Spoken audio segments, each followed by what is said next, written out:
Welcome, welcome, welcome. Thanks so much for being here today. I'm Emily Twerdy. I work as an agroforester for Appalachian Sustainable Development. I'm here with my colleague Stesha, who also works as an agroforester for ASD. She's going to be my right-hand gal in the background. You want to say hello? Howdy, everybody. Let's talk agroforestry. Let's do it. And I just want to say that this program is funded by the Edwards Mother Earth Foundation, as well as the ASD's general work, but they've really made this program possible. So thanks to the EMEF folks.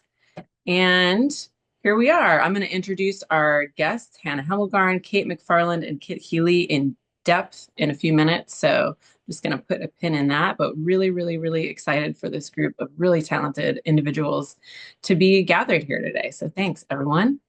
Here's where we're headed. We're kind of doing our welcome and webinar and tech info right now. Going to talk about just Zoom controls and all that. Then we're going to talk a little bit about ASD's programming and introduce our guests, and they will have presentation time. The bullets that are in green here, the Q&A, that is the meat of our time together today. So that will be split into two halves. We're going to have Q&A that's a little bit like pre-prepared and selected from questions that have been submitted ahead of time. And then we have the live Q&A where y'all will be able to chime in as we go. All right, a little bit about Appalachian Sustainable Development. Our mission is to build a thriving regional food and agriculture system that creates healthy communities, respects the planet, and cultivates profitable opportunities for Appalachians. So who are we? We have been around since 95. So, we're getting up there, y'all. We're pretty proud of our longevity at this point, pretty excited about it, about to have a big birthday. And our work falls into five main areas: workforce development, ag ed, food access, economic development, and resource conservation. And you can see this little map here has our main working area. This is specifically a graphic that's focused on our food distribution corridor, but a lot of our work is focused around in this region as well. And we do have work that expands far and wide, but the main breadth of what we do is in Central Appalachia. So we really think agriculture has the power to transform Central Appalachia, can help us solve lots of problems like food access, employment, and the poverty issues that our region's facing.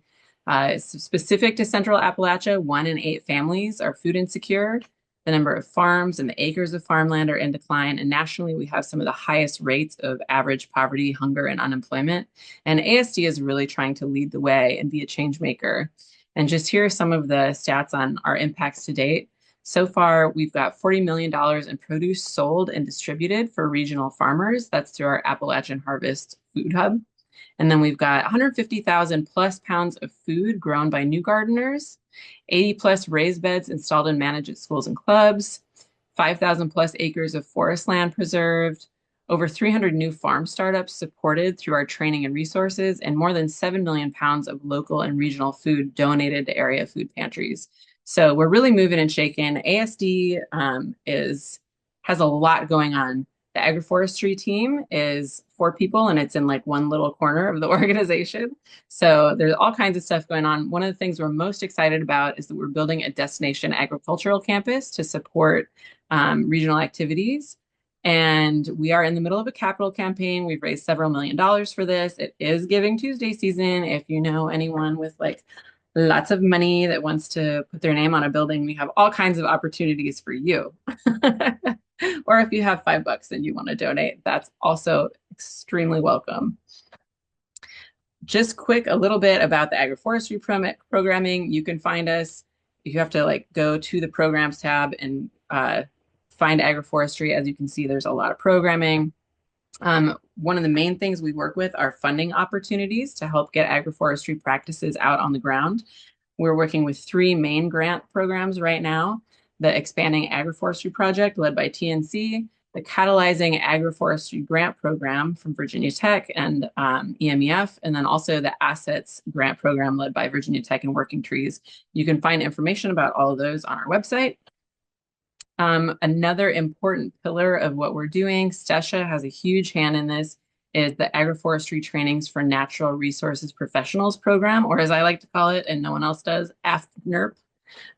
So we've got online courses. Two of the five, or is it six? Two of the six are free to the public. So you can take the Introduction to Agroforestry class and the Social Competencies in Agroforestry class for free.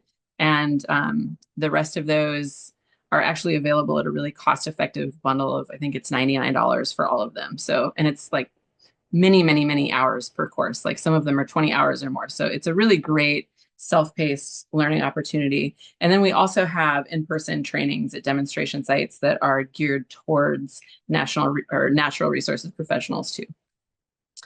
Lastly, I'll just talk about our Appalachian Harvest Herb Hub. We do trainings, cost share, processing, and marketing. So folks that live close enough to the Herb Hub to use this facility can come there and wash, dry, process their herbs. We do shared marketing and aggregation and help those folks get their products out to a broader market. So that's one of our big flagship programs that's had a lot of success. Just a reminder that on Thursday, we have another session with Ruth Tyson and Rafter Ferguson called Centering Racial Justice in Agroforestry. And if you have time before that, if you haven't seen it, and Stesh, if you'll drop the link to this paper in the chat, that would be awesome. But they published a paper called Up from the Roots, Centering Racial Justice to Build Transformative Agroforestry. And it's going to be a really great primer for that conversation. And even if you don't have time to get to it before that, definitely bookmark it somewhere because it's really worth a read. All right, so I'm almost done talking, I promise. This is where we're at, who's who in National Agroforestry, and I'm going to go ahead and introduce our speakers. I'm going to introduce everybody at once, and then they are going to speak. I have ordered this alphabetically by first name to be very diplomatic about it. So we're going to start with Hannah and then move on to Kate and then on to Kitt. So for introductions, Hannah Hemmelgarn is Assistant Director for the Center for Agroforestry at the University of Missouri, where she oversees outreach, partnerships, and communication. Her background as an agroforestry practitioner, an educator, and a program coordinator informs her work to advance agroforestry implementation through network development, training program design, and critical research connections. She currently serves as chair of the Association for Temperate Agroforestry Board of Directors and is co-chair for the Agroforestry Coalition Technical Assistance and Training Working Group, where she is actively advancing a professional agroforestry credential and learning exchange for climate-resilient agroecosystems. Her scholarship is focused on program evaluation and relational accountability and community-driven agroforestry research. So I think it's safe to say that Hannah has a lot of irons in the fire and stays very busy, which is true of all our panelists today. Kate MacFarland is an agroforester for the USDA National Agroforestry Center, which we call NAC. She is part of the technical assistance and outreach team at NAC. Her work focuses on providing leadership for national and regional workshops and trainings, developing educational and outreach materials for a range of technical and general audiences, and supporting the integration of agroforestry into USDA programs. Kate is also involved with NAC's Human Dimensions research. Her office is located in Burlington, Vermont. So Kate is, I don't want to say like top of the totem pole because she would frown at that. She's and she can unpack that later. But I love being able to network and work with Kate because she is in a position to really like know what's going on in so many circles and be such a like advocate in the agroforestry corner, and she does a wonderful job of it. Kitt Healy serves as strategy lead for the Agroforestry Coalition, a growing network of innovators, agitators, and advocates working across sectors to scale up agroforestry in the U.S. Kitt has an MS in agroecology from UW-Madison, and she worked in a variety of sustainable ag businesses, nonprofits, and research labs before becoming a freelance facilitator and network strategist in 2022. Born and raised in Chicago, she now lives in Madison, Wisconsin with her partner, 2 kids, and as many perennial herb and berry plants as will fit on her tiny urban lot. And I have really enjoyed getting to know Kitt as well.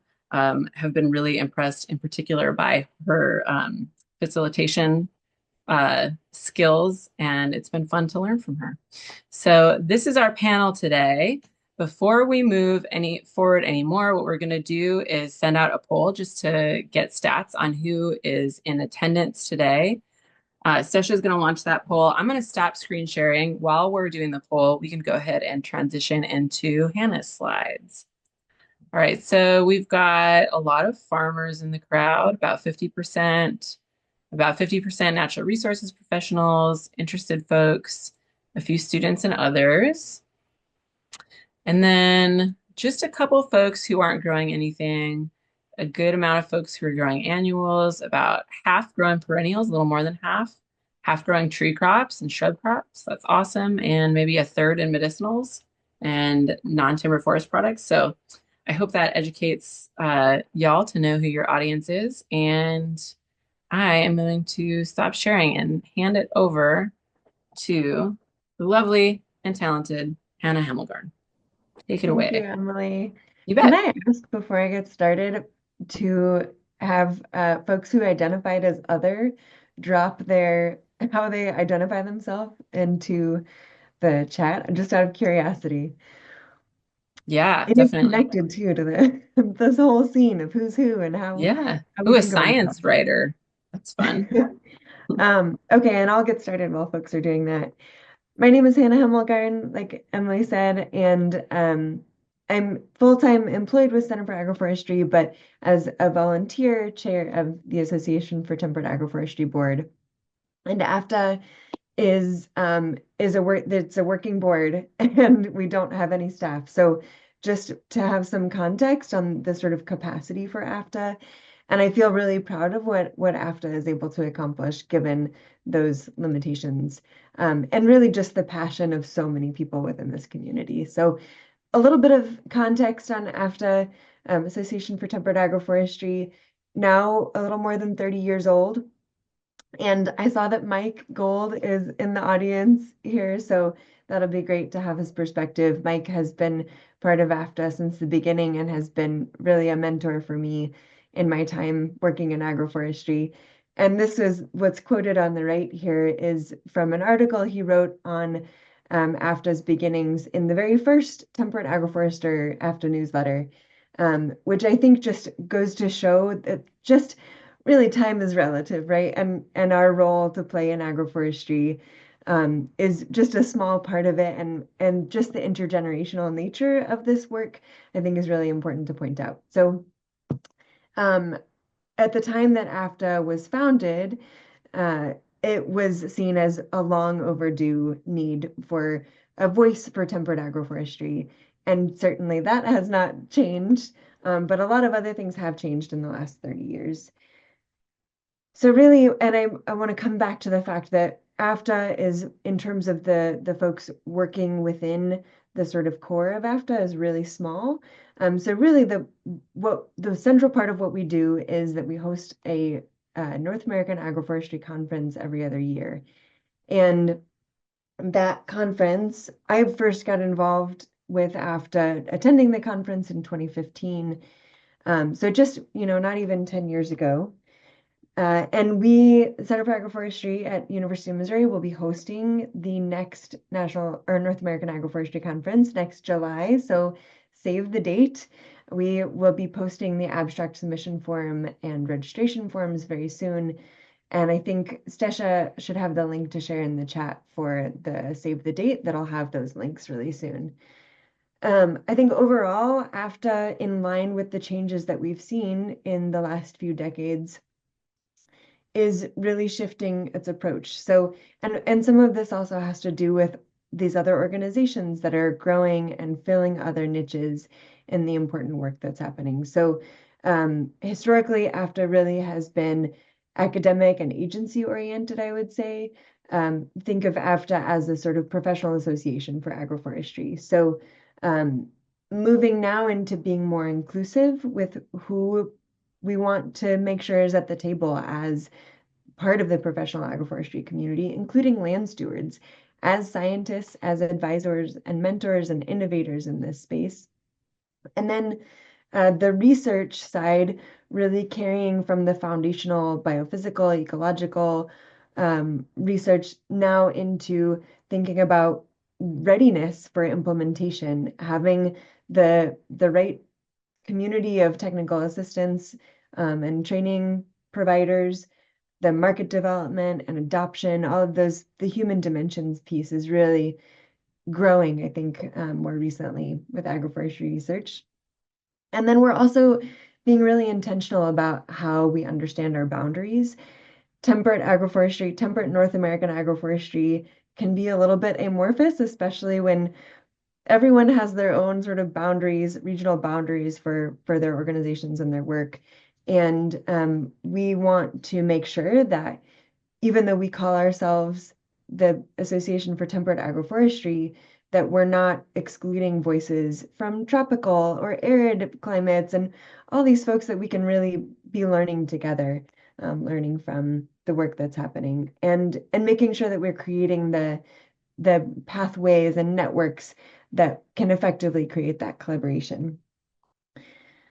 So in the last board term, we did a pretty thorough strategic planning process led by facilitator Katie Trazo, and it was a time for rethinking who AFTA is and who we serve and where we are and how we're going to be moving into the next step. So what I want to highlight from this is our vision, I think, is something that we can all get behind, no matter what sort of niche we're filling. The mission of AFTA, we're really thinking about making sure we're supporting and growing a diverse and dynamic agroforestry professional community. And a lot of that does happen within that North American Agroforestry Conference space, because that is really we're holding down this time every other year when we can all get together in person as much as possible and trying to make that more accessible. And that means hybrid opportunities for being engaged online for folks who are not able to travel, having more language translation, more accessibility across the board, making sure there are scholarships to get folks there. And that is really a space for sharing and exchanging ideas. And then the other important role in holding space for that really robust agroforestry community is making sure that folks have some awareness of what regional activities are happening, so that at a local level, people can get involved in what's happening in their space and then bring that back into the national and climate scale group. So that's kind of where we're at with the geographic scope. This is just a little bit of perspective on how and why agroforestry groups like this are really important. So this was again from Mike Gold when he was in Michigan in the early years of AFTA, seeking slides on agroforestry to be able to effectively communicate what it is we're even talking about. We know, of course, that agroforestry practices have been on this landscape for thousands of years. And really, this is sort of a reemergence and a way of collecting ourselves around a shared vision and a shared understanding of what it is we're doing.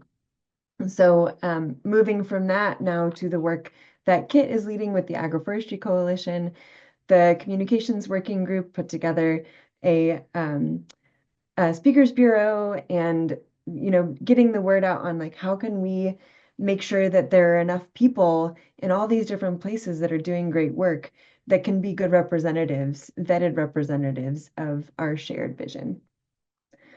And then just to think again about the sort of role that AFTA has in connecting groups, AFTA is not formally connected with regional working groups, but that's sort of been the understanding that AFTA is sort of the umbrella for making sure that these regional working groups are connected. We are now in conversations about how we want to sort of redefine that.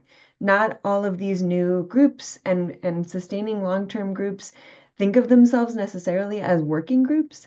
So we're broadening that definition to regional agroforestry resource hubs. And I'm excited to say that our new AFTA website is very close to launch. And that'll be a space where you can find the map of where all of those different groups are. This is just sort of an overview of the groups we want to make sure to highlight in this, including academic folks that have been a really big part of AFTA over the years. So groups like the 1890 Consortium, led primarily by Tuskegee, University of Missouri Center for Agroforestry, where we are, but also nonprofit organizations like Greenland's Blue Waters, Savannah Institute, ASD. There's so many groups that are emerging too. We want to make sure that they have a space at the table here too. And then, of course, we cannot leave out the important role of USDA Forest Service National Agroforestry Center. So I'm really glad Kate MacFarland is here to speak on behalf of NAC, really to relay what's going on with federal and state agency role and how we can all be supportive in that space. So just to close here, I want to encourage folks, if you're not already an AFTA member, that's really the best way to stay informed about what's going on with AFTA. And there's a lot that's changing and growing, and we want you all to be part of informing what AFTA can do. Some of that might be being a host for a national agroforestry professional certification. So that's something we're piloting in Missouri that we'll see where that goes. And Stesha Warren is also on the board, the AFTA board with me, and related to the work with catalyzing agroforestry and the Edwards Mother Earth Foundation, thinking through how we can, again, have that shared vision, make sure that the training needs are out there for enough technical assistance to meet the demand that we're seeing and the incentives that are out there now too. So save the date for the North American Agroforestry Conference. That'll be the best way to be part of the conversation in person. And feel free to reach out to me.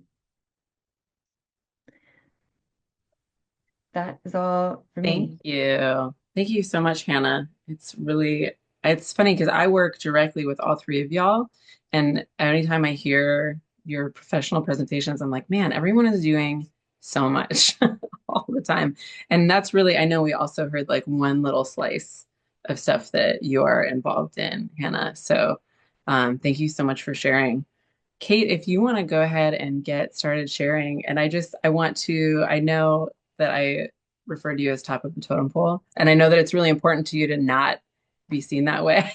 So that was a little bit of a tease, but I think that what I do want to say about Kate is that I I think it's really easy to think of like state and federal policy as so like far away and so, kind of remote and untouchable. And I think that that is just the value that you bring to this space, Kate, is being this really grounded and accessible person. So I just want to uplift that before you get started. So take it away. Well, thanks, Emily, and thanks to Hannah and Kitt and Stesha. It's really fun to be presenting together. As you said, we all work together a lot, and we work with so many other partners who are on this call and off this call. And so getting to have this conversation about all of these wonderful collaborations and dynamics and how we support each other and the work that we can do and can't do is really exciting. So I was asked to share a little bit about our work at the National Agroforestry Center. And sort of what we do and how we do it and who we try and serve. And so we are part of USDA. We're a partnership between the U.S. Forest Service and the NRCS, the Natural Resource Conservation Service. And then within the Forest Service, we're part of two different areas within the Forest Service: research and development, which does what it sounds like it does, pretty intuitive. And then U.S. Forest Service state, private, and tribal forestry, which is a part of the Forest Service that's smaller, but does really exciting and important work to support state and tribal governments along with private landowners in different kinds of forestry work. Obviously, it's awesome to have NRCS part of our center. They are such a key provider of both conservation technical assistance and financial assistance for agroforestry. But I love getting to work in this partnership between these different agencies and parts of different agencies. It's really a lot of fun. You can see our staff here. We're a small staff with sort of a national role, getting to work with people all over the country. These are our permanent staff. We also have a great set of ORISE fellows working out with us right now on 1- and 2-year fellowships. So that's been really, really exciting. Our director, Ann Marsh, is based in Washington, D.C. Bureaucratically, we're part of the national office. But we've got staff in Lincoln, Nebraska, and Corvallis, Oregon. I'm in Burlington, Vermont. So we're spread out a little bit, and our ORISE fellows are even spread farther. So that is who we are. So org charts aren't for everyone, but I know USDA can be really overwhelming. There's over 30 different agencies. It's sort of hard to know where agroforestry fits, right? Like that's not in the title of most of the parts of USDA, but I thought it was worth at least briefly sharing this org chart just to point out again where we are, this partnership that NAC reflects being both part of the U.S. Forest Service, which is part of the Natural Resource Environment part of USDA, and then a partnership with NRCS, which is part of Farm Production Conservation. So the Agroforestry Center was authorized in the 1990 Farm Bill to accelerate the adoption of agroforestry by leading, catalyzing, coordinating, and conducting research and science-based outreach. Because of that national role, we do all of our work through partnerships. So, like I said, we both work on research topics, and I'll get into those in more detail, as well as technical assistance and outreach. The research includes both quantitative and qualitative research and tool development. And then on our technical assistance and outreach side, we do publications, workshops, and trainings, different kinds of projects. But all of this work has to be done in partnership with so many different types of organizations and individuals and groups involved with agroforestry, involved with forestry and agriculture and conservation, all these complementary parts of our work. So at our center, our areas of focus are the ecosystem services provided by agroforestry, understanding human dimensions of agroforestry, and promoting agroforestry education networks and support. And I'll go into each of those in a little bit more detail just to get into that, like, how do we do our work? Who do we do our work with? Those kinds of questions. But wanted to mention briefly, who it is we're trying to reach. We really put a focus on agricultural and natural resource professionals as our primary audience. As you saw, there's 8 permanent staff, right? We're not working directly with farmers. It wouldn't make sense for us to work directly with farmers. We can't be an expert in agroforestry in every location, getting into like species selection and spacing recommendations in every, place across the country. So we really rely on local expertise, people who may or may not have a job that, has the title agroforester, but have a job where they're working day in, day out with different land managers. And that's going to look different in different locations. Agroforestry like slots in a little bit differently and really has that expertise a little bit differently in different places. So for sure, we work a lot with NRCS national staff, but also state and field office staff, other USDA agencies, a lot of state agencies that are doing a ton of really exciting agroforestry work. Conservation districts have been some of our oldest partners. University Cooperative Extension, same thing. We're seeing more and more private consultants, whether they're consulting foresters or crop advisors or emerging agroforestry specific consultants who are interested in being that intermediary as well. Obviously, a lot of incredible nonprofit staff, again, like ASD or nonprofits that are maybe focused on another goal and see agroforestry as a mechanism for reaching that goal. Those are important partners.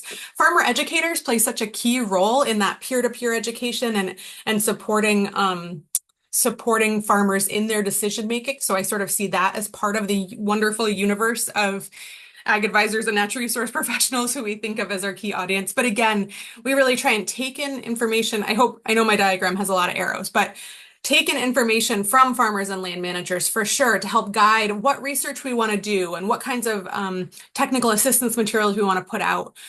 Take that information in as well from the ag advisor and natural resource professional community, but largely communicate out through the ag advisor and natural resource professional community rather than communicating directly to farmers. We know lots of farmers access our website, and that's fantastic. But our main audience there, we're not trying to give that very specific information because we just don't have the capacity to do that. And there's amazing experts on the ground who can do it better than we can. So to dive a little bit more into how we do what we do, I'm going to work through those areas of focus, not in too much detail, but just sharing a couple sort of examples that I hope show how we do what we do. So within agroforestry, within all of our research, we really aim to conduct, synthesize, and distill research, but also produce tools and information that support land management decision making. And so within the ecosystem services area, we really focus on climate change, crop, livestock, timber, and non-timber forest product production, water, soil, and biodiversity-based ecosystem services, and sort of the inventory and assessment work of agroforestry practices. How much is happening? What's happening? So just as a couple examples, we do that, again, this is reflecting how we do everything through partnerships. Right now we're working with the Xerxes Society for Invertebrate Conservation on an NRCS Conservation Innovation Grant, one of the on-farm SIGs, to really look at how stacking climate smart activities and pollinator activities can work together. Another example of how we do things through partnerships, we worked over the last few years to support this really long-named resource, quantifying greenhouse gas fluxes in agriculture and forestry. Methods for multi-entity scale inventory sounds really obscure, but it's really like pulling together that science of how do we know those greenhouse gas emissions and sequestration opportunities that are happening in agriculture and forestry. A humongous topic. I think this book is like thousands of pages long, but we were able to be involved with the USDA team pulling that together and contribute to the agroforestry aspects of that. So not going to go through all of these, but just pulled out those as examples of how we partner with other organizations to get our research work done. When I look at the human dimensions work that we do, again, categories of work that you might expect: business and economics, planning, decision-making, understanding the drivers that affect agroforestry adoption, and developing decision support tools. And so again, a few examples here, we were able to, through a different conservation innovation grant, work with Appalachian Sustainable Development to develop this forest farming calculator, right? So this is an example of a decision support tool, business economic tool to think about how farmers make decisions about what they're doing on their land with agroforestry. Another example is a research project that we have with North Carolina State University and the Southern Research Station of the Forest Service, looking at preferential property tax programs for agroforestry, which can sound super obscure, but what I hear from consulting foresters, this project really came out of work that we did as we work to train consulting foresters, other kinds of technical assistance providers, and they were saying, great, all this federal work. My main barrier is what we in the Northeast is often called current use programs, other kinds of agricultural, forestry, and other kinds of preferential property tax programs, some of which encourage agroforestry, some of which discourage agroforestry. So this research project was to look at, hey, how much of that, like, what states have what? How does this work? So we're really excited about that one because it was a barrier identified by technical assistance providers that we were able to lend resources to do research on. When I look at our technical assistance and outreach work, we really focus on producing agroforestry information, providing technical and program support to USDA, and facilitating networks. And again, this is really done in partnership. We have an agreement right now with the National Association of Conservation Districts to support training for conservation district staff in agroforestry. Just as an example, when I think about how we provide technical and program support to USDA, we have been able to have a webinar series to really dig into how USDA programs, thinking beyond some of the traditional ones at NRCS, can support agroforestry, and sharing out examples of people who have used those programs for agroforestry. We also provide a wide range of different publications as a way to get at that goal of providing agroforestry information. So more general publications, more technical publications, and we're always looking for input on what to focus on, what the needs are, what questions are arising, how we can improve these. We've tried to have some translated into Spanish, which is intended as a resource for the agroforestry community. We've also been working over the last many years with other organizations to develop videos, case studies, enterprise budgets, and other kinds of regionally specific and practice-specific information to really try and understand, help people see agroforestry where they live, see what it looks like. And our center provides training resources, both a webinar library as well as sample workshop agendas and presentation templates to help others who want to do agroforestry training. And this is an area where we really want to improve the resources that we have available and work with this amazing community to help think about what technical assistance training looks like. Finally, just sharing a little bit more about our support for USDA. Some of this is through the USDA Agroforestry Executive Steering Committee and Interagency Agroforestry Team, which is a lot of big acronyms, but is essentially identifying people in a whole range of USDA agencies who are the go-to people in agroforestry at the National Ag Statistics Service, at the Ag Marketing Service, right? So that we have those relationships within USDA to better identify how we use those programs to support agroforestry. We get to be involved in some of the NRCS conservation practice standard review teams, try and support them in providing scientific basis for their conservation practices, and get called upon to give input, technical input as agencies are developing different kinds of programs to see where agroforestry fits. Finally, and it's hard to put this on a slide, I think another key part of our work is working through networks. So all of the great networks that we're all part of, that Hannah described, that Kitt will describe, we see it as an important role for our center to be part of those conversations as well, and really support the networking conversations that are happening there. So that's the end of my presentation. I can share my contact information later as well, but thanks so much for letting me share a little bit more about our work at the Agroforestry Center. Thank you so much, Kate. I think that you win the prize for having to memorize the most ridiculous acronyms of everybody, for sure. I'm impressed by some of the length of those. But yeah, thank you so much for sharing, and I look forward to hearing more in a little bit. Kitt, are you ready? Awesome. Yep, let me just get my screen share stuff here. You can see that looks good. Okay. Perfect. Thank you.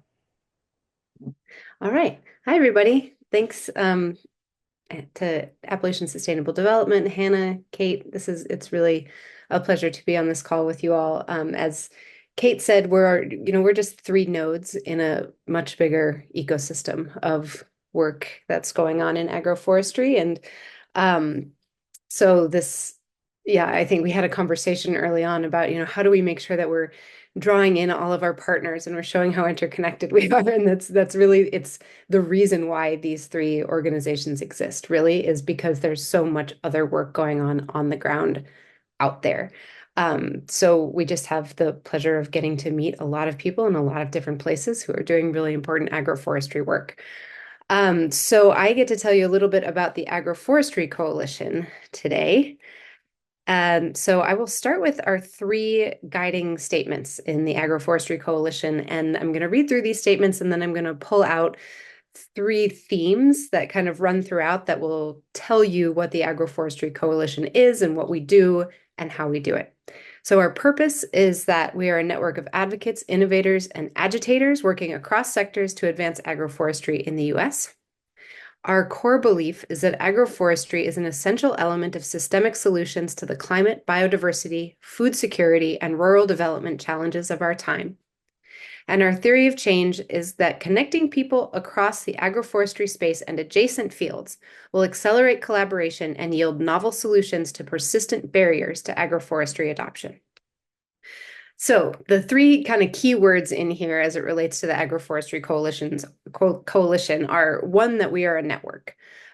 So the Agroforestry Coalition doesn't operate like a traditional nonprofit. We have no aspirations to become an institution. We are very happy in this space of creating connections between different actors in the agroforestry space. And so being a network also means that we don't host programs for the long term. So if you think of a nonprofit or a center at a university or things like this, the other organizations that many of us are part of, there's staff and there's program staff, and we host programs. And the Agroforestry Coalition operates as a collaboration accelerator, or a collaboration, what's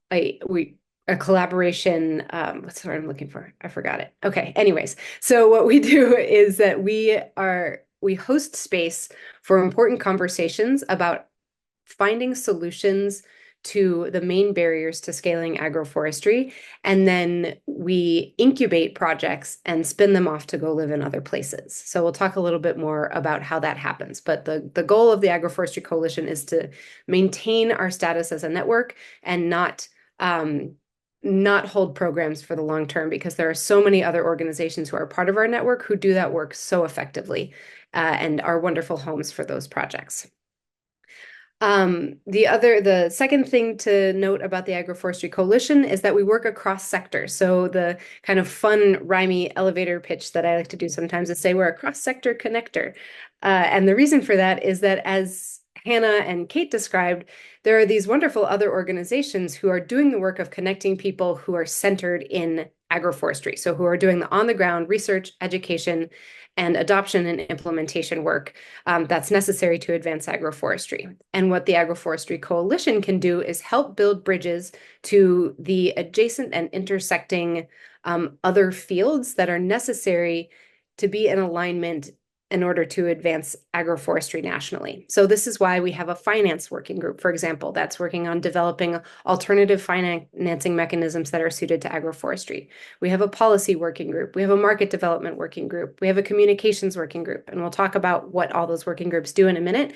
But those came out of this recognition that, you know, we need to, yes, be supporting and shoring up people who are doing the work of expanding agroforestry, but we also need to be creating allies and strong relationships and partnerships in these other adjacent fields that are necessary in order to overcome some of the systemic barriers to advancing agroforestry.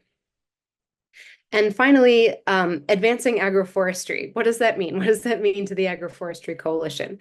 And for a while, in the earlier iterations of this document, it said scaling up agroforestry. And there's still a piece of that in advancing, but I think we wanted to complicate scaling up a little bit because we're not just focusing on planting trees on as many acres of farmland as possible. Our vision is much bigger and more complex than that, as is the vision of many of the different organizations that are part of the Agroforestry Coalition. So we're also talking about scaling up across scales, if that makes sense. So not losing small scale innovators in agroforestry and making sure that we're deepening relationships as we're also trying to have an environmental impact. So we talk about scaling up, but also scaling out and scaling deep is the way that we think about kind of how we're doing this work at the Agroforestry Coalition. Are you advancing slides? Because I think we're just stuck on that. There we go. No, that's where I wanted you to be for a while. Great. The other slides go faster. So this is the brief timeline. I'm not going to work through the entire timeline of the coalition and how we got where we are. But I just want to mention that, so the Agroforestry Coalition has been around for 2 years now. It came out of a retreat hosted by the Volgina Climate Initiative and Savannah Institute, where the retreat participants made a big mind map of the agroforestry ecosystem and identified key barriers to advancing agroforestry that they wanted to focus on in their work moving forward. So they formed the Agroforestry Coalition and the initial 7 working groups of the coalition to focus on finding solutions to help overcome those barriers to growing the impact of agroforestry. So that's how we got started. That was back in June of 2022. A lot has happened since then. I won't walk through it step by step, but that leads into kind of where we are now and the working groups that we have underway. So Agroforestry Coalition, by the numbers, we have 220 members now, and membership basically, it has a very high bar. You have to join a Google group, and then you're part of the Agroforestry Coalition. So if anyone is interested in getting the updates and announcements and opportunities that come through the Agroforestry Coalition, please go on our website, which I know Stesha has ready to go in the chat, and you can sign up to be added to that Google group. Our members represent 130 different organizations. We've been running for 2 years, as I mentioned. We now have 8 working groups and are governed by a 5-member steering committee. This last number is a fun one that we actually just did the math to figure out. So I mentioned that the Agroforestry Coalition doesn't hold on to projects, but we incubate and then spin off projects. And through that model, we've raised over the last 2 years $2.1 million to support the initiatives that are generated within the Agroforestry Coalition, or that have sort of come to land in the Agroforestry Coalition for a small amount of time and then go find leadership and stay with organizations that have the infrastructure and have the talent to be able to implement those projects. Our 8 working groups right now are policy, communications, demonstration farms, nurseries and variety development, technical assistance and training, market development, ecosystem services, and finance. So if any of these particular topic areas are of interest to anyone in the audience, you can also select when you register or when you sign up for the coalition through our website, you can select which working groups you're interested in learning about. Each of these working groups has a different format. They meet a different number of times during the year. They structure their conversations really differently, all based on what they're trying to accomplish together. Some of them operate purely as a community of practice where folks with similar interests get together to learn from each other. And some of them are really focused on action, on working together, on, creating certain projects and then seeing those projects through. And I'll share a little bit about what some of these working groups have accomplished in a moment. A very brief overview just of how the coalition is structured. I appreciated Kate's org chart there with the USDA.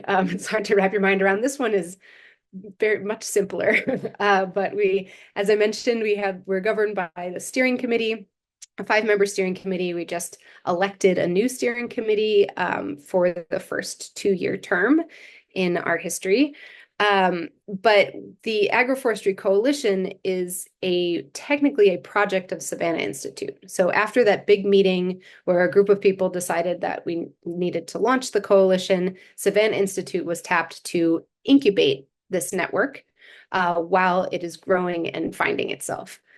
So that is still true. We are located within Savannah Institute, but we have this semi-autonomous governance structure with the steering committee.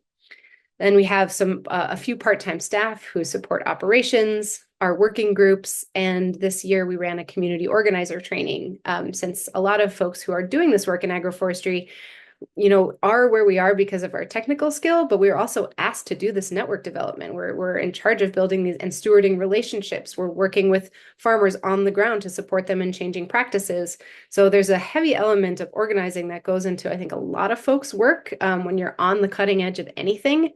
And we wanted to support that relational skill building that people need to do. So we started this community organizer training as part of that.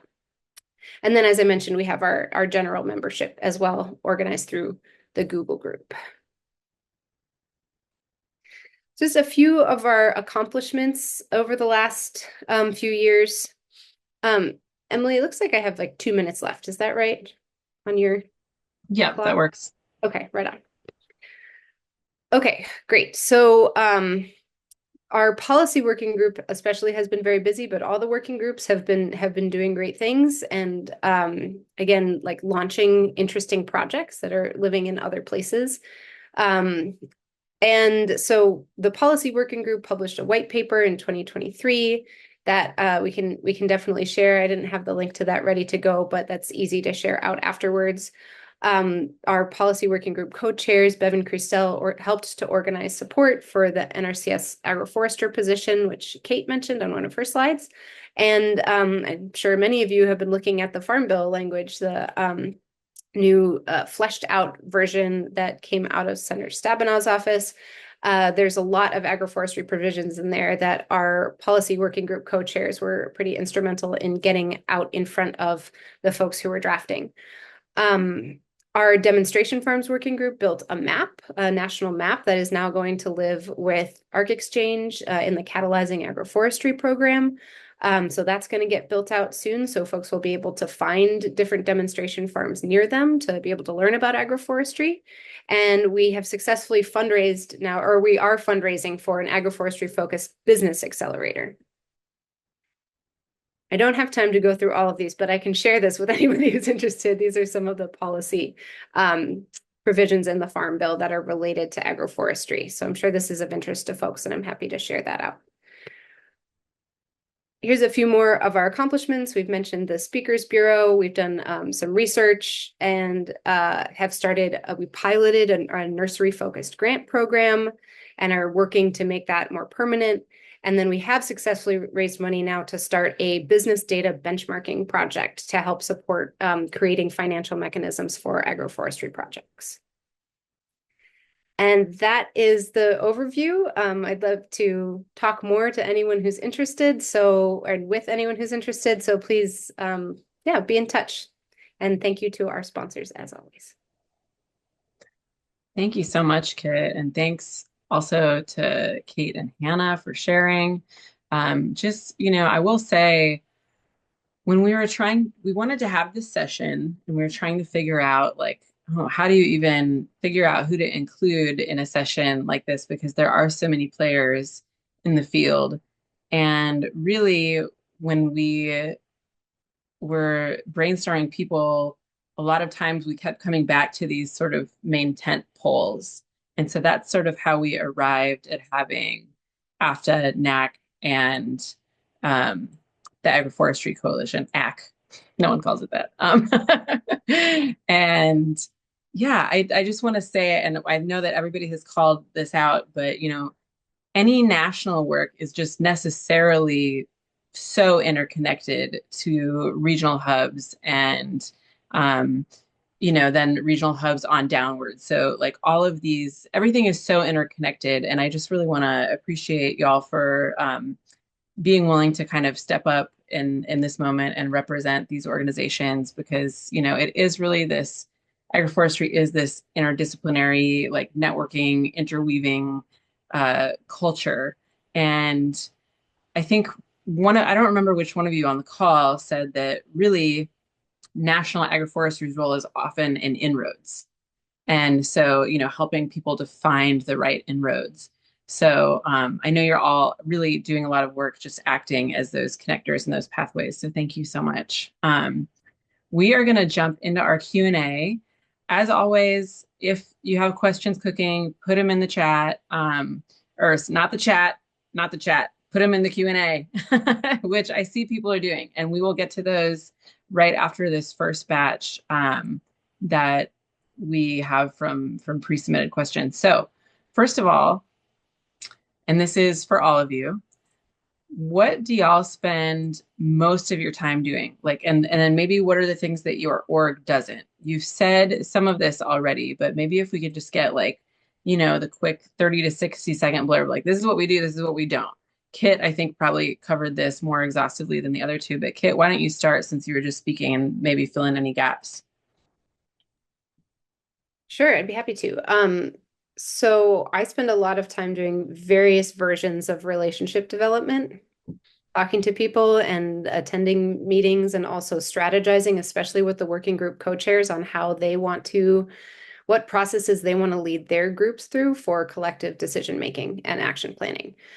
So that's a lot of what I spend my time doing besides the boring stuff that we all do, budgets and things like that. We actually spend a lot of time thinking about budgets in the Agroforestry Coalition because things are changing all the time. We don't have a steady budget every year. It's more, there's an emergent project and then we go out and try to find funding for it. And then we fit that in within our org budget for the year. And then the next year looks completely different. And so, we're constantly trying to build those bridges, both bridges towards collaboration and also making sure that funding is going to the places where those collaborations are going to be centered. And then one thing that Kate also said that reminded me that I wanted to speak to also was that we don't spend a lot of time doing direct farmer outreach. That's not part of our goals or our scope really, because the organizations that we're helping to network with each other and with these adjacent fields, those organizations are the ones that have the deep grassroots. Those are the organizations that are so interconnected with their region, that are sensing, what farmers are asking for and that are providing the on-the-ground support. And the whole reason we exist is to support those organizations in doing what they do as effectively as possible. So we've talked a little bit about, should we have a farmer advisory group, and maybe, that could happen in the future. I could see a lot of benefit to it, but at this moment, we're not trying to organize growers or provide support directly to growers as part of our mission. So I'll stop there, although there are many other things we don't do. All right. Maybe Hannah, would you like to go next? Sure, yeah. I mean, I think like we've all been saying, there's such an important role just in connecting and sort of putting the puzzle pieces together to make sure that we know what's going on because there is so much going on. And so I really see AFTA's role over the years in many cases as more collating and connecting than doing the actual, AFTA is not doing research. AFTA is not offering financial or technical assistance for agroforestry. We're a hub or a node for people to make sure that they're communicating between regions and across regions, and even internationally. So um, I'll keep it brief so we can get to some of these other questions. I'll leave it at that. Great. Thank you. Kate? Yeah, so similarly, I feel like there's a good amount of my time spent collaborating with other agroforestry partners across sectors on different kinds of projects that support agroforestry technical assistance and outreach, whether that's workshops and training for technical service providers or other kinds of projects like demonstration sites or other kinds of work. I also spent a good amount of my time really trying to learn and write and share agroforestry information through publications, whether they're research publications that our center is able to share or other kinds of publications as well as presentations. Yeah, as I said earlier, we don't see our role as providing direct technical assistance to farmers. We do get a lot of those requests because I think people search for agroforestry and our site comes up and we have a form on our website that people submit things through, but we always are trying to connect those farmers and land managers who contact us with somebody more local who can provide that assistance. I guess another thing, just probably obvious, but thought it was worth mentioning. Another thing that we cannot do is lobby in Congress or policy work on the Farm Bill, that kind of thing. We're all federal employees. That's not something that we can be involved in. And then I thought, because Hannah brought it up, I think that we sometimes get asked questions about international agroforestry, and our center's role is primarily focused on the U.S., including the U.S. affiliated islands and Puerto Rico, not working internationally, but the Forest Service does have an international programs office that does some really interesting international agroforestry work that we sometimes either get pulled into or, again, play that connector role trying to find them support from agroforestry researchers and practitioners. So thought I'd mention that one as well. Awesome. And while you're speaking, I'll just start up the next question and maybe you can take it and then kick it to one of the others. So who are your main audience, collaborators, participants? And I mean, we're all on a national scale, but you're like the national office. So the second part of this question was like geographically and functionally. So basically, like who your main audience is, like how do they find you? How do you engage? Yeah, it's such a good question. I think, for sure, as I said in the presentation, I think our main audience are those, again, we have so many great terms for it, but ag and natural resource professionals, technical assistance providers working in agroforestry.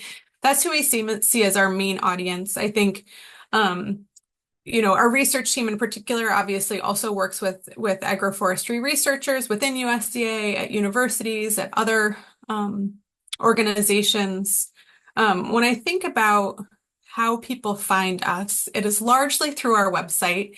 I will say, we are such a small part of USDA that we run into a lot of people who say, hey, we're just learning about the National Agroforestry Center. Hey, we didn't know you exist. And so a piece of our work is being present to I think not just share the resources we have, but also share the broader agroforestry opportunity that's out there. Sometimes we get to be at meetings with other folks, whether it's with USDA agencies, state agencies, other federal agencies, and just being able to share out what the potential for agroforestry that I think all of us as a community see and share is another way that we're able to have people find out about, again, not just us, but about agroforestry more broadly. Great. Who would like to take it next? Well, since we also focus AFTA, I just across the board want to be clear, I am speaking for AFTA, not for Center for Agroforestry, even though the work often is stacked.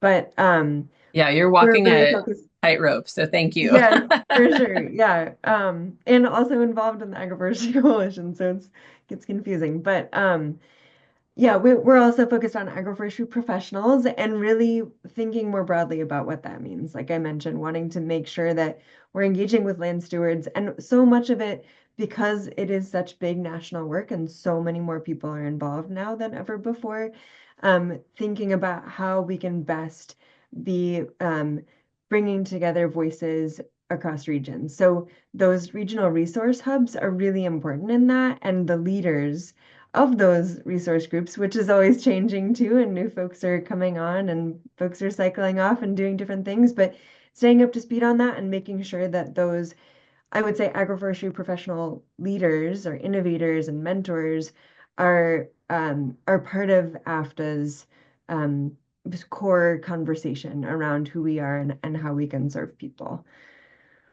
And of course, there's so much more. And like, I think the coalition is doing an important service in bringing in other parts of like thinking about folks across the value chain. And I won't speak for Kitt. I'll pass it off to you. Oh, that's it. You got it. Yeah, so the right, that I was trying to think about who is our audience. I had something written down, but now I'm questioning what I wrote because the coalition, it seems like we are communicating in a few different ways, and it depends a little bit on the working group and kind of what we're trying to do. But there's sort of the core of the people who are really passionate about agroforestry, whether it's their livelihood or their skill set, or they are working in a different field, but they're trying to integrate agroforestry more into the work that they're doing. And then there's the folks who have not heard of agroforestry at all, who we also communicate to in some ways. So our communications working group has done some really interesting public polling research to try to understand messaging, effective messaging around agroforestry. And we're testing some of that messaging through the Speakers Bureau and through the op-eds that are being published related to agroforestry. The communications working group has gotten two, I think, of those out over the last year. And then we also think a lot about kind of that first connection, first exposure to agroforestry communication and messaging in our policy work, because there are quite a few, our policy working group and then also other members of the coalition who happen to be in the states that are relevant to the people we're talking to, do a lot of educating decision makers about what agroforestry is, why it's important, and how much their constituents want it. Because something that I think is interesting is that we've heard from the policy group that folks, some folks in NRCS and in other kind of decision-making spaces are saying we're not hearing a lot of demand for agroforestry, and that's because growers come to these organizations that we've all listed, the organizations on Hannah's map. Like they come to their regional organizations, they go to the NAC website, they're looking for resources from sources outside the government and outside the agencies, and so it's part of our job to make sure that those people are connected, that those people can get what they want, but that also the demand information, the demand signaling is filtering up. So that's part of the audience that we see for the Agroforestry Coalition is the folks who are in power needing to understand the power of this movement and this community. Yeah, that is a hugely important piece. And I'm also involved with the Agroforestry Coalition, but I was not aware of that piece, and I like hearing that. So on a similar note, recognizing like the challenges of this national work, what do you see as the most important relationship building in your corner? Like maybe either methodologies, success stories, lessons from the field. How can you speak to relationship building and the role that plays and the opportunities that you see? And you don't have to go first if someone else is like chomping at the bit. Oh, is that a question for me? Okay, I'm Oh, good yeah. for it. But yes, if Hannah or Kate, if one of you guys are ready to respond to that. Why don't you go ahead and take it, Kitt? Okay, I got it. So relationship building, it's kind of what we're doing all the time. So I'm trying to think about kind of what's happening right now. Right now, we are thinking about the relationships that we're building in the light of a changing administration, which is interesting, of kind of circling up again with people who we've been partnering with to say, okay, how might we need to talk about this differently, or what other relationships might we need to be centering a little more that we have been neglecting in order to help move this work forward. at the, ideally at the same pace at which it's been growing for the last however many years. I don't think, I think people have reasons to be worried with the administration change, but also there's always opportunity. When there's a shakeup, there's always opportunity, and we're trying to be sensitive to what those opportunities are. But I think the most important relationships that I end up building are with sustainable ag organizations. So organizations that are organizing farmers that are doing some agroforestry, but are more interested, or that are doing agroforestry, but maybe not calling it that. And so those, I have this list that I'm excited to spend my winter connecting one-on-one with leaders in a variety of different organizations who are, related, but maybe not seeing themselves as part of the effort to advance agroforestry yet. And to try to understand what really matters to them and what matters to their growers, and then see if there's some overlap between the work that we're doing through the coalition with the working groups and what they're doing with their networks. And maybe there's a way to be supportive. And one example of that recently is the Indigenous Agroforestry Network, where we were possibly going to start an Indigenous Agroforestry working group, and that might still be on the table at some point. But this network that was then starting in the Pacific Northwest and now is growing nationally was scaling up at the same time. And so that meeting turned into, okay, so you're doing this. So what can we do to help? Like, how can we connect you to, how can we leverage the Agroforestry Coalition Network to support the Indigenous Agroforestry Network? And so it's lots of conversations like that. What can we do to help? Excellent. Kate, would you like to go? Sure. As Kitt was speaking, I realized it's so good to be in conversation, I guess. When I think what Kitt said about a lot of people saying, is anybody doing agroforestry here, is something that we run into day in and day out. And so I think when I think about relationship building, one of the ways that we build relationships is through overcoming the barrier of the word agroforestry, right? Like, I think a lot of people say that because they don't know what it means. And so they don't think anybody's doing it. And so getting to dig in and say, it's just the riparian buffers you've been working your entire career on, or it's just that windbreak that you drive by every single day, or, it is a food forest in your community that's actually related to agroforestry. And so like having those conversations and not getting so terminology is important, and it's certainly important to USDA because we're delivering public dollars for agroforestry. And how do we overcome that barrier of terminology?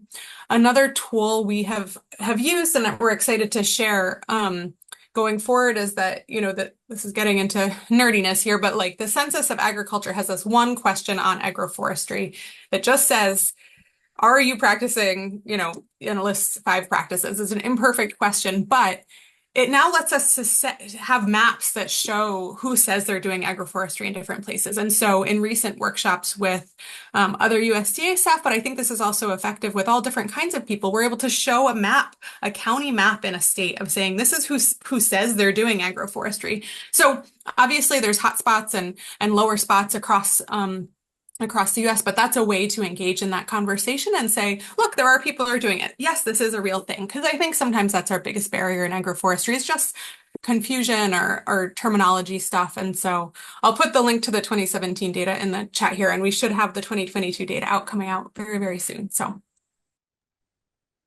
Excellent. Yes. Thanks. I'm Would you so go ahead, grateful Hannah? that we have that resource. I'll just briefly add on to what Kitt and Kate have shared already, which is that I think so much of the relational work is an awareness about how siloed we can become.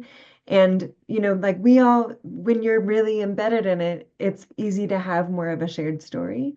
But remembering that unless we're sharing that story, it's not widely understood and known. And so, in Missouri, like we've got 3 decades plus of tree crop research. And if we're not being intentional about making sure that is the threads are carrying to other places that are wanting to carry forth with these tree crop species that we've been working with, then it's not going to happen. So I think it is like the relational work is the core of it.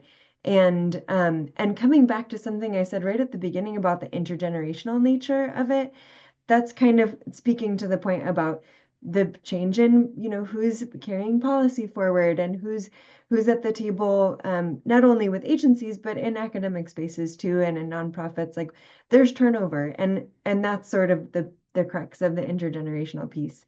And so making sure that that our stories of the work that's been done and the longer narrative of agroforestry and what that means, and it's so many things, right? And it varies by region and by community, and what's possible varies by community. So um, making sure that uh, those narrative threads are not lost when new people are coming in and there's turnover. Thank you for such thoughtful responses, everybody. I'm really enjoying this conversation. So last question, and let's do like, let's say 30 seconds max, because I want to get to the audience Q&A real quick. But what's coming up? What are the big irons in the fire to look out for in your orgs right now?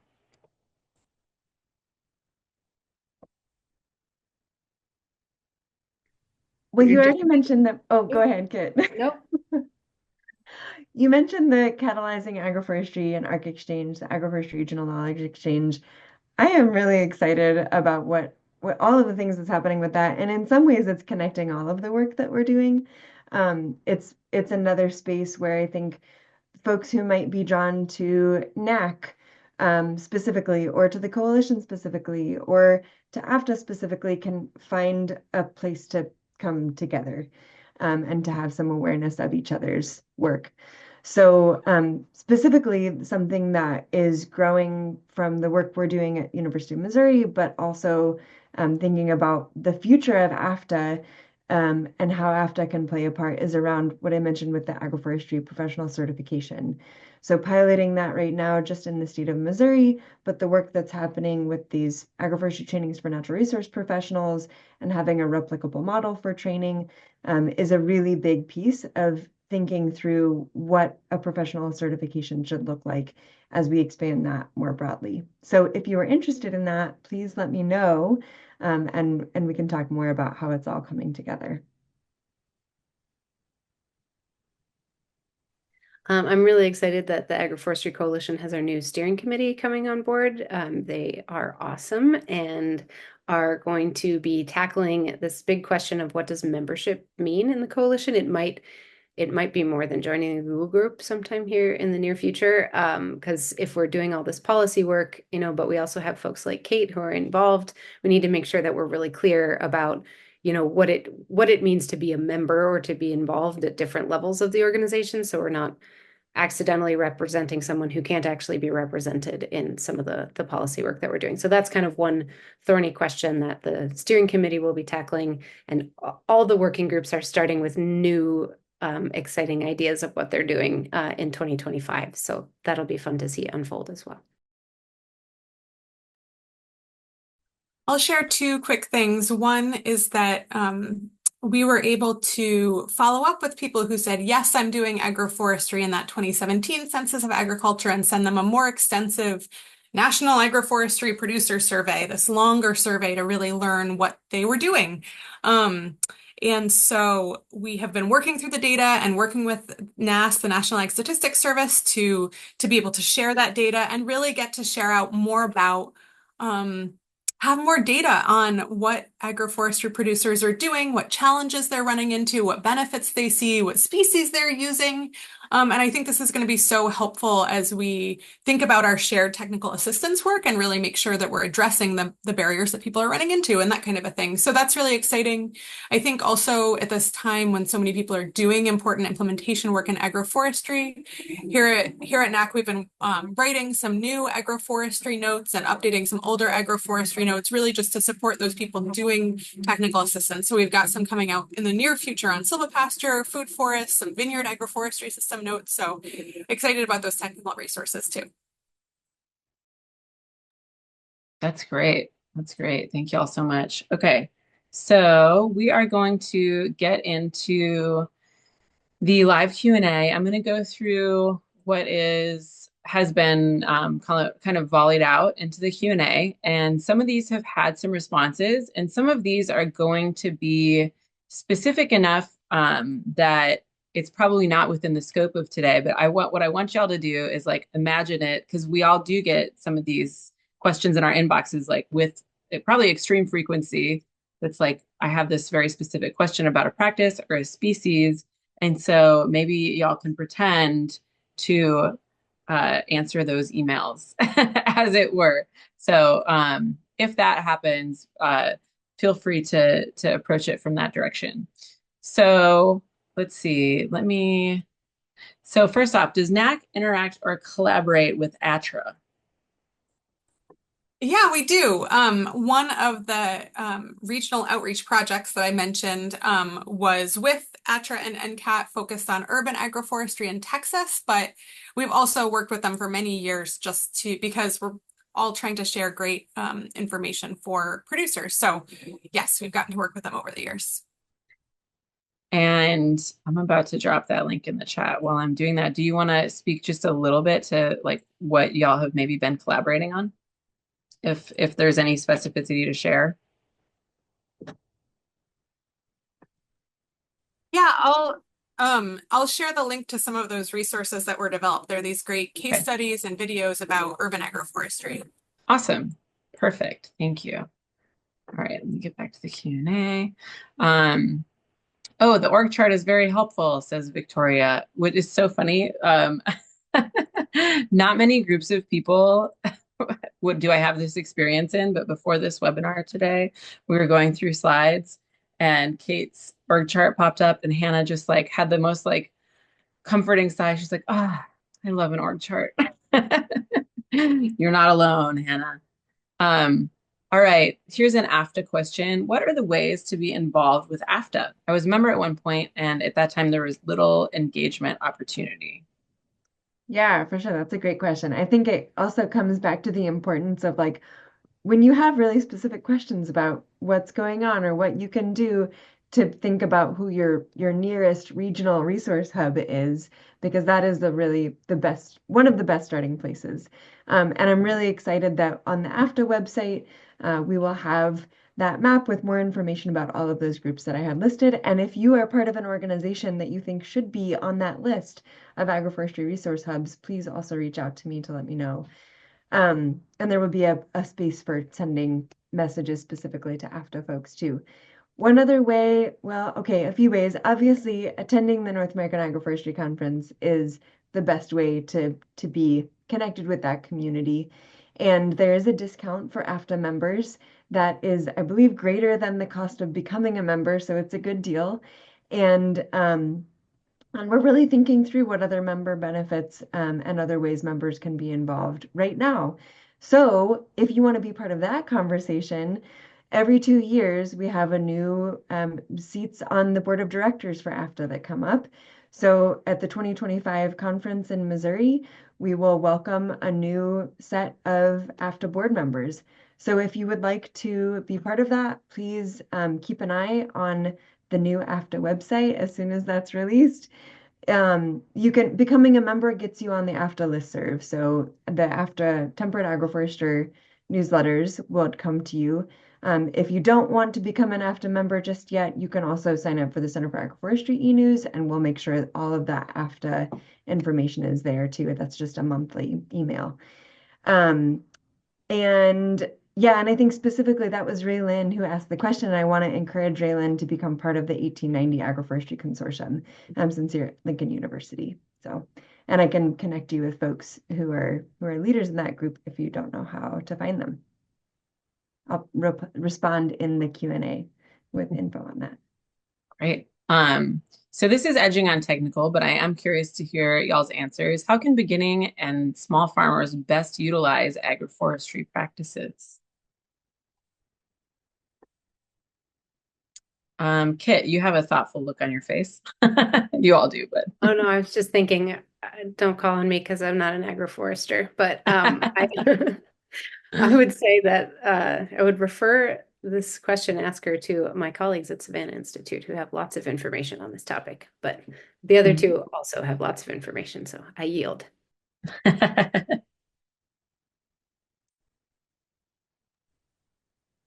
I would say like take your time, beginning and small farmers. There are so many more incentive programs out there. financial and technical assistance is available more than ever for agroforestry. So go to your local USDA office. That's a good place to start too.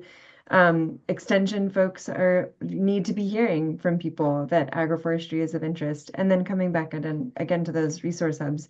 But really, this is also where land steward mentors and agroforestry champions, or the folks who have been doing this, the innovators in this work, are a really good resource too. That those folks will be more visible and accessible on the Agroforestry Regional Knowledge Exchange maps and the demo farms maps, but we're really taking your time with planning and design and looking into those training programs, the Learn Agroforestry course that was mentioned, and then things like the Agroforestry Training Academy that we have at MU. A good place to start.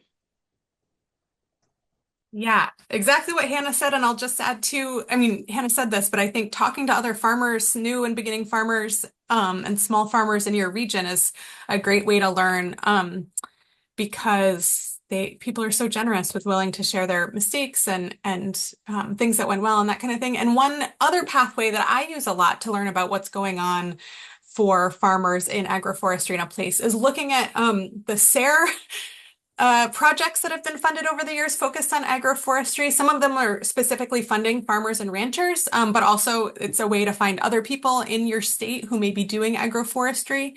And the project reports for those SARE projects are amazing and share so much great information about what worked and what didn't. And even if you read it and you're like, oh my gosh, I know that silvopasture is not for me by reading this, that's really helpful information. So in addition to all the great resources Hannah suggested, that's another place that I would go to look just to start thinking about how it might fit into your farm.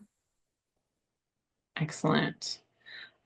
So there is one technical chestnut question.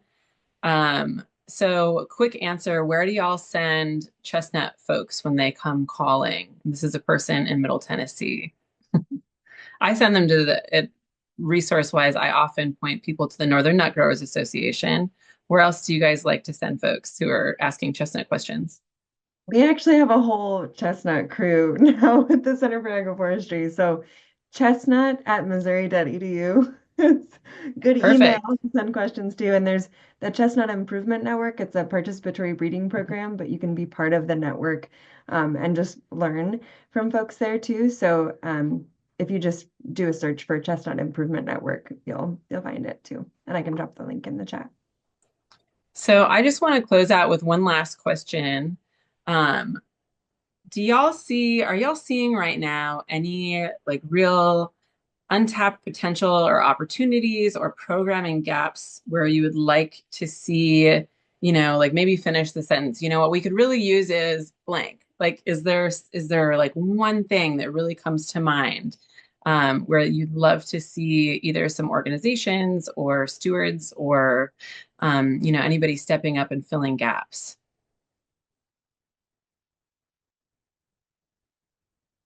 Or have we solved it all already? I'll jump in, even though it's a little bit of a reiteration of what a number of us have said.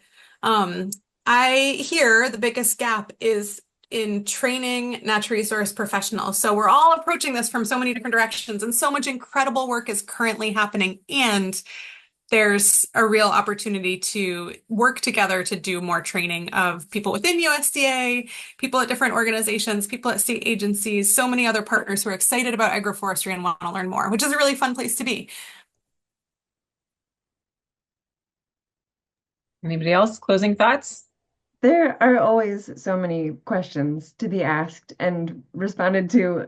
So, I mean, I think of like the research, the academic work is an important space for that, and making sure that then that's translated out to all of these groups and the land stewards and the natural resource professionals. But, thinking about economics and supply chain development, and, there's so many pieces that, like, I think the work the coalition is doing to bring some of those voices together around agroforestry is part of that, but then also having folks who are really dedicated to diving into the data and seeing what we can learn regionally and nationally and beyond. I think what I'll add to that is more folks who are willing to go to their state technical committee meetings or who are willing to engage directly with NRCS in other ways, to just let them know that there's interest in agroforestry and that folks want that technical service. They want to be able to access different funding opportunities to support agroforestry. And to try to understand kind of what the barriers are on a state by state level, because it's really different in different states, we're finding. And I think that over the next 4 years in particular, state level advocacy is going to become extremely important, because that's, you know, that honestly, that's where a lot of federal changes in the policy realm happen because something happened at the state level and then we're able to make the case for it at the federal level. So getting involved in your state, people who are kind of willing to layer that on top of the already, you know, multiple people's worth of work that they're doing every day. We're grateful for those folks. Yeah, I love that answer because, you know, we hear so much from natural resources professionals that like, well, there's not a lot of demand for it. People aren't asking us, but it's because they're, you know, out asking all these other groups instead. So I think that that's a great answer. Thank you so much, everybody. We do need to wrap up our session. Thanks everybody for attending. We really appreciate you. We hope to see you Tuesday. And thank you so much to Hannah, Kate, and Kitt for sharing your just wisdom with us today and all the opportunities and networks. And it's really great to hear about all your work. And just thank you for doing the work because it's important stuff and you all do it so well. So thanks, everybody, and we will see you next time.